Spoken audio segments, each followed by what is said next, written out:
بسم الله الرحمن الرحيم قل أوحي إلي أنه استمع نفر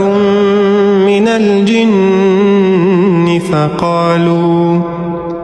فقالوا إنا سمعنا قرآنا عجبا يهدي إلى الرشد فآمنا به ولن نشرك بربنا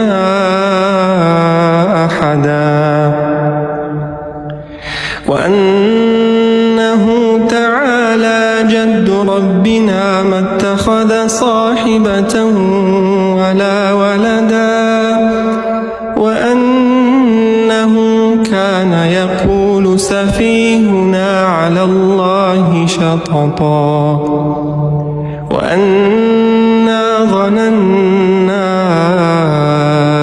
أن لن تقول الإنس والجن على الله كذبا وأنا ظننا أن لن تقول الإنس والجن على الله كذبا وأنه كان رجال من الإنس يعوذون برجال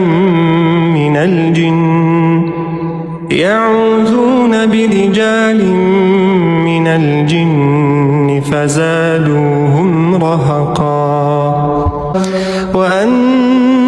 وأنهم ظنوا كما ظننتم أن لن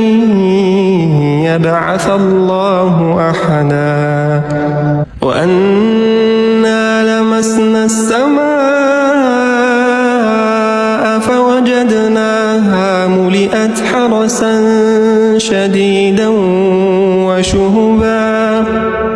وأنا كنا نقعد منها مقاعد للسمع فمن